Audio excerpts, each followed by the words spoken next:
Rumah Hijau Denasa kami inisiasi tahun 2007 silam dengan tujuan sebagai area konservasi dan edukasi. Sebagai area konservasi itu kita menyelamatkan keanekaragaman hayati, khususnya tanaman atau tumbuhan lokal endemik dan langka. Kemudian sebagai tempat edukasi kita siapkan sarana seperti perpustakaan, kemudian ada tempat diskusi, area interaksi, kemudian ada media publikasi, dan juga kita buat beberapa kegiatan yang berhubungan dengan pendidikan, dan juga ada kunjungan yang dibuka untuk umum agar mereka bisa datang belajar. Sebenarnya cuma segmen dari prasekolah sampai mahasiswa dan umum dilibatkan, karena kan bicara tentang keanekaragaman hayati ataupun edukasi itu semua usia, tidak ada batasan, jadi kita libatkan. Hanya saja memang dalam proses pelibatan itu ada program-program yang kadang hanya diikuti anak-anak, ya kayak kelas komunitas, ya. Kemudian ada yang biasanya hanya melibatkan orang dewasa, seperti pendampingan komite sekolah, kemudian penguatan guru dan lainnya. Ya, jadi karena area konservasi, ya jadinya kita buat area konservasi. Itu tanaman-tanaman yang memungkinkan tumbuh dan berkembang sana kita tanam. Ya, kadang kita punya kebun, kita untuk edukasi dan juga bahan untuk kita pakai sendiri, kita tanam sayur. Ya, kemudian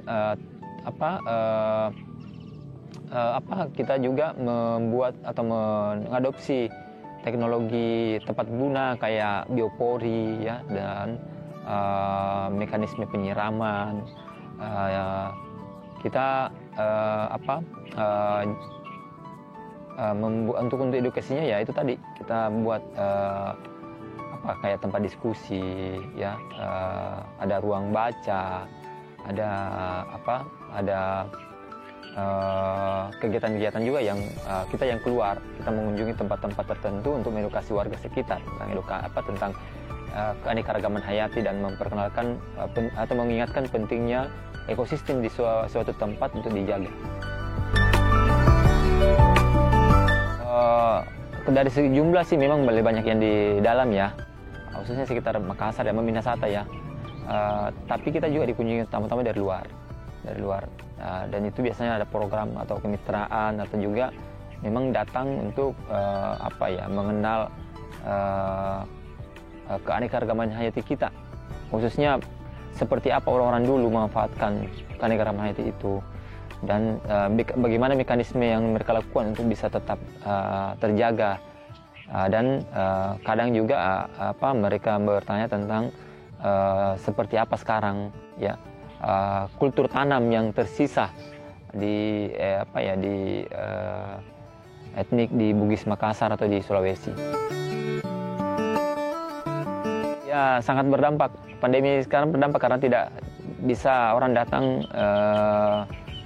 seperti dalam kondisi normal sebelumnya, ya, sebelum ada pandemi COVID-19. Sangat berpengaruh karena kita sudah melibatkan warga. Ada yang menyiapkan makanan, ada yang mendampingi sebagai fasilitator, ada yang ikut bantu promosinya dan segala macam. Tapi karena pandemi, tidak boleh orang kemudian dengan leluasa berkunjung, atau juga karena segmennya kita adalah sekolah, dan tidak ada sekolah sekarang yang harus PJJ, tidak bisa juga keluar.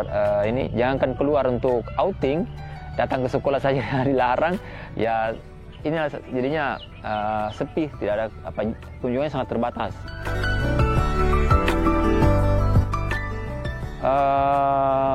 Banyak sebenarnya, ya. Kalau tantangannya itu yang kita selamatkan itu kan keanekaragaman hayati, pohon. Ya, saya percaya pohon itu bisa bicara dan bisa berkomunikasi. Tapi pada umumnya, termasuk saya, manusia tidak paham dengan bahasa mereka. Jadi kadang kita selamatkan tidak tahu apakah dia sakit atau gimana. Ya, jadi apalagi saya anak sastra, bukan anak kehutanan atau anak biologi, ya, yang pintar dilengkapi dengan saintik tentang identifikasi dan segala macam ya. Tapi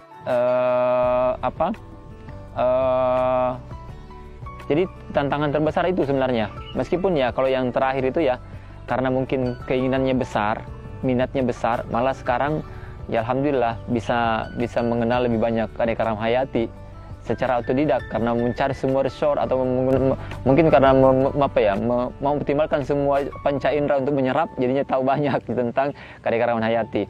Kemudian itu tadi, itu bagian dari suka duka jadinya. Ya kadang ada bahkan mungkin teman-teman yang backgroundnya di kampus itu di saintiknya berhubungan dengan hutan, berkaitan dengan pertanian. Tapi karena kita ini ada di prakteknya, sebagai praktisi, kadang kita malah ditanya, seperti apa kalau terjadi seperti ini tanaman ini apa sih? Karena kami cuma tahu nama lokalnya, apa sih nama bahkan sampai nama Latin ditanya. Itu suka duka, kami merasa bahwa punya manfaat ya, punya ini. Ya, dan memang penting. Dan bahkan itu bisa menjadi contoh bahwa minat itu mengalahkan banyak hal. Sebenarnya kalau orang sudah punya minatnya di sana, sebaiknya semua orang di sekitarnya bahkan negara ini mendukungnya supaya dia nanti ke depan ketika dia mendapatkan ilmu yang banyak dan mendapatkan kapasitas yang mumpuni, dia bisa lebih bermanfaat untuk banyak orang, bahkan bangsa, bahkan kemanusiaan. Jadi saya merasa bahwa edukasi kita itu harusnya diarahkan ke sana saja. Jangan dibebani dengan hal-hal yang kemudian ke depan dia juga bahkan lupa, dia tidak memanfaatkan dan segala macam. Jadi fokusnya ke sana saja supaya juga efisien usia, efisien biaya, efisien perasaan dan segala macam. Kemudian ya senang, karena kami juga senang. Dari kecil saya diajari tentang bagaimana interaksi dengan banyak orang. Dengan adanya rumah jenazah, ya kadang banyak orang datang, ya, dan itu kami tidak membatasi. Bahkan rumah jenazah menjadi pertautan. Si A dan si C ketemu di rumah jenazah dan menjadi teman akrab sampai sekarang. Ya, atau dia siapapun yang belum pernah ketemu lalu ketemu di rumah jenazah dan sekarang menjadi mitra. Itu menjadi semacam pertautan, dan kami merasa bahwa itu bagian dari kebermanfaatan. Iya ya, senang ya saya kalau ditanya begini, saya senang sekali karena saya merasa bahwa saya salah satu contohnya. Kadang kita punya banyak peluang ya, meskipun tidak banyak orang yang memiliki peluang besar, termasuk di kota. Kalau kita sudah berikhtiar ke kota untuk menuntut ilmu, mendapatkan banyak ini, saya titip lebih bagus pulang ke kampung, menafkahkan diri untuk membangun kampung. Itu jauh lebih penting, karena ya di kampung itu lebih enak, banyak keluarga, kita guyup. Tapi kalau kadang di kota itu ya kontestasinya itu ketat, bahkan kadang kontestasinya itu tidak manusiawi.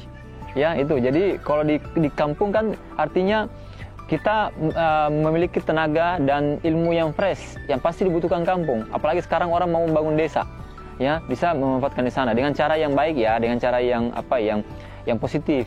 Itu sebaiknya dimanfaatkan. Apalagi orang-orang digital native, ya, anak-anak digital native, generasi Y, generasi Z itu punya minat dengan teknologi. Di masa kondisi seperti ini, masa pandemi ini, teknologi salah satu penyelamat. Tapi jangan mau selamat sendiri. Sebaiknya pulang kampung dan menyelamatkan lebih banyak orang. Tentang misalnya pemasaran online, tentang kemudian bagaimana hasil pertanian itu dipaketin menjadi lebih bagus sehingga nilai jualnya meningkat.